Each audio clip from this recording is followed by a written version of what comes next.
people often ask, are you 6 generations on the Eastern Shore, right? I'm not. My wife and I moved here in 2008, and I was in my career at Chesapeake Medical Imaging. I was doing the Route 50 from our apartment in Washington, D.C. Actually, we were living in Baltimore City at the time, in Canton. And I was driving from Canton out to Easton almost every day, setting up an imaging center on Purdy Street here in Easton. And then ultimately we put one in Chestertown. And I was doing this drive, and I saw this billboard for a community off of 662, the Preserve at Y Mills. And I drove into the community, and there was a lot that was really appealing. I mean, there was a lot that I had already been attracted to in Easton. I really appreciated, the historic town center, the rural community, access to water, and I respect deeply, Talbot County as it is, which is a rural community. Yeah. And that was just kind of our lens into Talbot County at the time, and we found this wonderful community. The homes had, kind of these larger lots than you would find on the Western Shore. I grew up in Severna Park for most of my childhood, and I think that this was something very special that attracted us here. We built a home. We moved in October of 2008, right before our oldest son Christopher was born, and the rest is history, I guess. I have been on the Property Owners Association for the last several years, dealing with a wastewater treatment plant that's failing, and that was probably a major impetus to running for county council. Our focus as a POA has really been on, trying to find our way through this issue with a wastewater treatment plant that's really been problematic since 2004. When we develop these rural communities, we have these great ideas that, wastewater treatment plants will solve all of the world's problems. We have, smart folks who engineer these complicated systems that are expensive. And for a period of time, the original builder of the community was responsible for it. But when the Property Owners Association changed hands, when the community changed hands to a Property Owners Association, homeowners were responsible for a wastewater treatment plant. And I think that's egregious. I think it's really unbelievable. And I think that, my intent since 2019 has really been to transition that plant to Talbot County. I think, our municipalities are, they have like a couple of really big tent poles in their responsibility, one of which is sanitation and clean water. And, that's not something that should be left to a homeowner who doesn't, do this for a living, right? I've always worked in a career where, what we were doing was in service to someone or something, right? So I've been in healthcare, I've kind of seen the world through that lens of helping patients have better outcomes and helping doctors have better tools to do their job. I have a degree in criminology and criminal justice. I drove to Northeastern in Boston with my parents days after 9/11, and that really shaped my college education. I was living in Boston post 9/11, and I that really was a transformative moment. And I knew, I really expected graduating from college, I would have ended up in law enforcement. That was something that was really very deeply interesting to me. And I knew that, there would be an interesting confluence between IT and technology and law enforcement. And as we know, that's 100% correct, right? I didn't end up there. I ended up in healthcare. The world is a funny place. I was working for a company called ToadNet in Severna Park. They were an internet service provider. Dave Troy was their founder, and one thing led to another, and I was putting a cable in a wall for a radiologist, for a network printer, and I ended up working for him for 13 years. Oh my God. I've been able to use that degree in some of my most recent years in my career.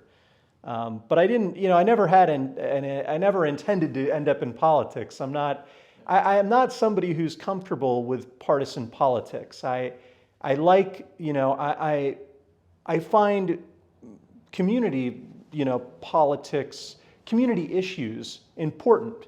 I have 4 children. This is somewhere we've made our home.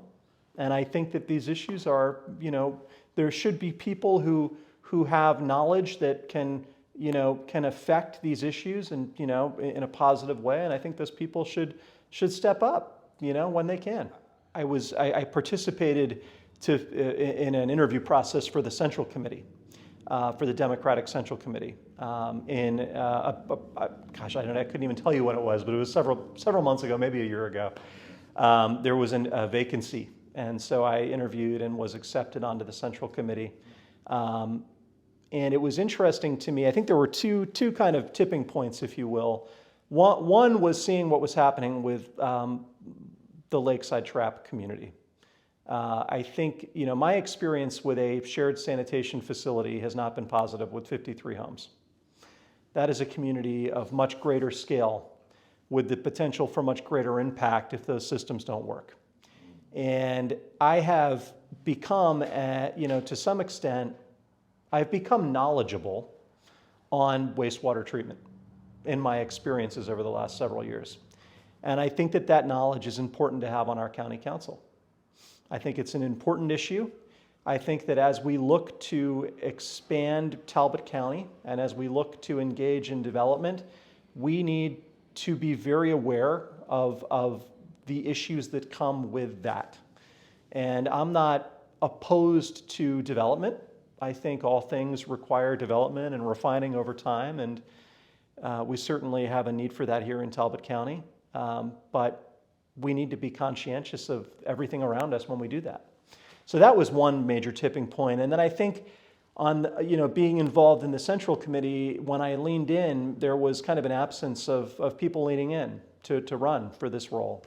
And I saw that as an opportunity to lean in. Now we have contested primaries on both the Republican and Democratic side, and so there you have it, right?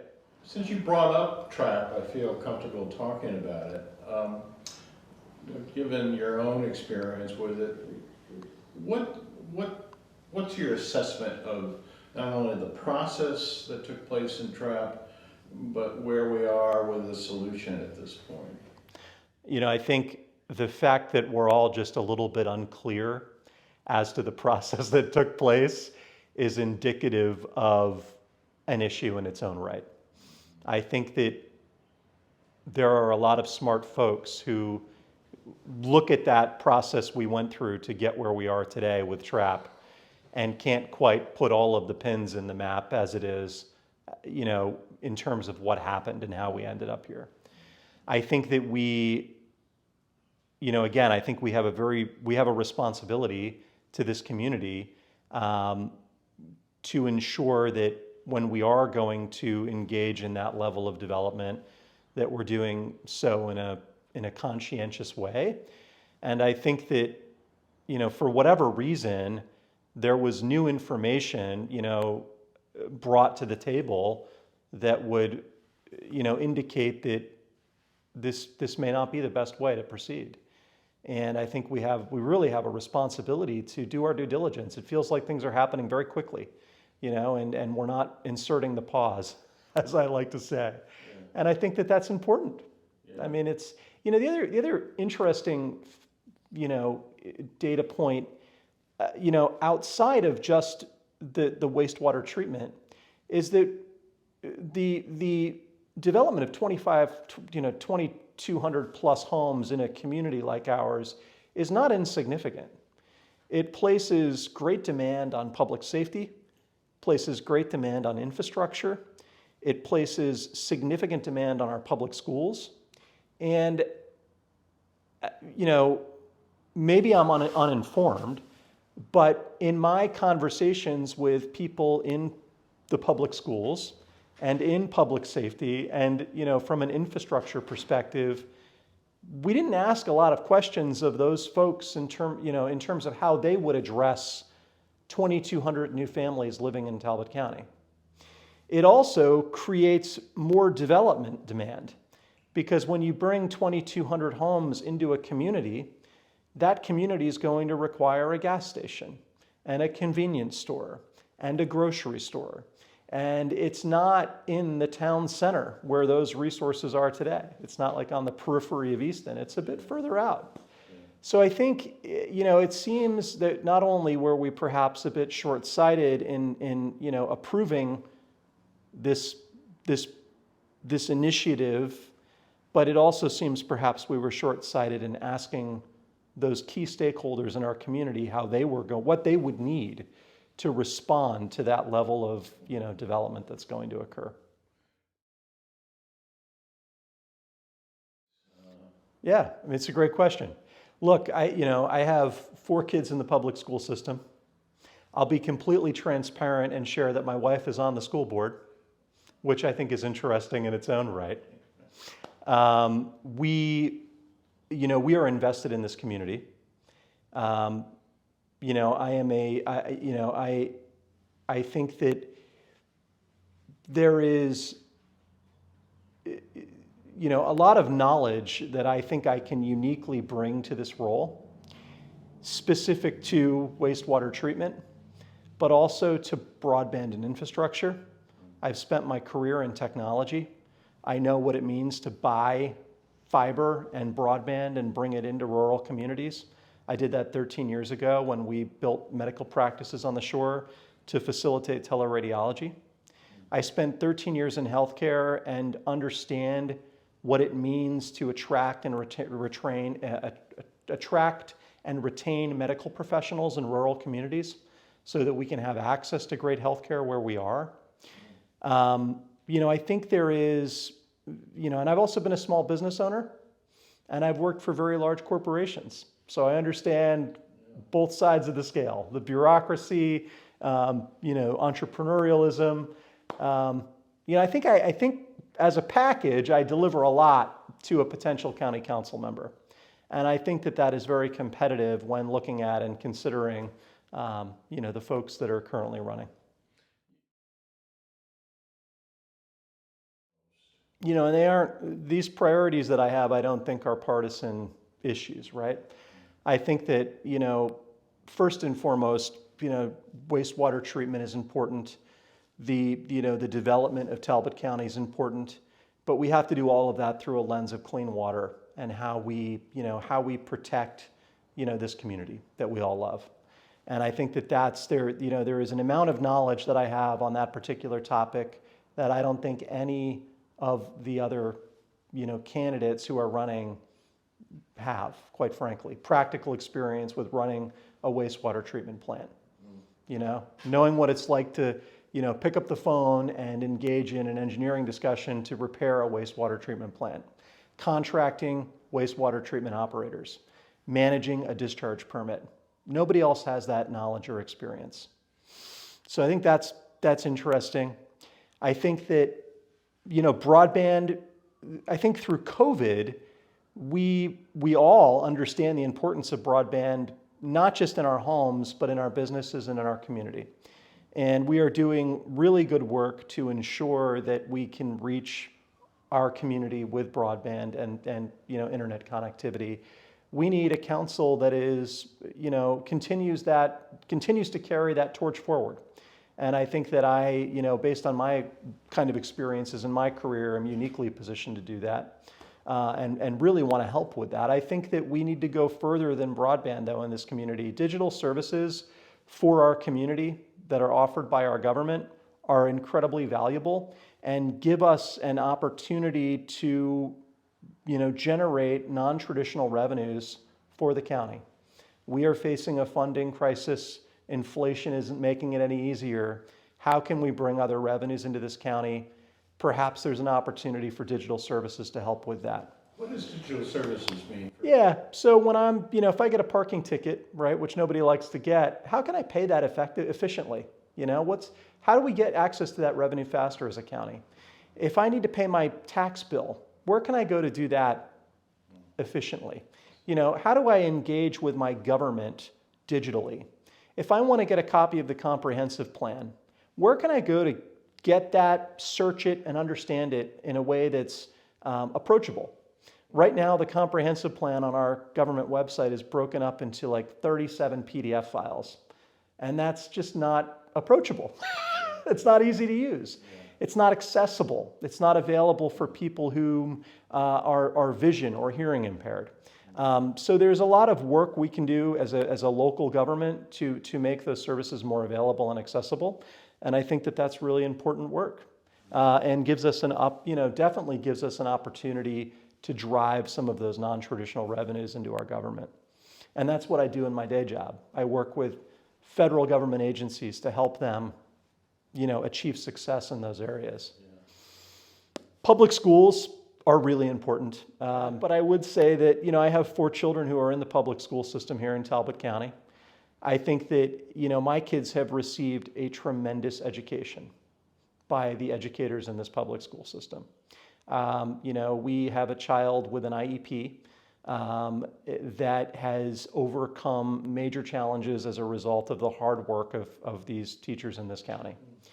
And, I candidly have been disappointed in the engagement that I've seen between our council and our public school system. I think that there's an opportunity for improvement. So that's an area that's exceptionally important to me. I'm also deeply concerned about what seems like a growing trend of healthcare professionals and even healthcare systems leaving the community. And, these community members deserve to have access to great healthcare. There's no reason living in Easton, in proximity to University of Maryland, Johns Hopkins, and other major health systems, that we are challenged to find primary care providers, that we have entire, women's health groups as parts of those major systems leaving our community. That's incredibly problematic, in my opinion. And I think that our county council needs to figure out ways to attract, we need to do things as a county council to attract and retain that talent when it does come. And that means a lot of things. It means increasing tax revenues, or increasing revenues, I should say, whether it be novel ways or otherwise. It means, it means making it easier, for healthcare systems to integrate into the community. And it means having the best schools possible so that, these healthcare providers want to come to the community and raise their families here. I mean, there are a lot of considerations with that particular issue, but it's incredibly alarming that we have these folks, leaving instead of coming. And that's a national crisis, but we need to do what we can, to avoid the implications of it.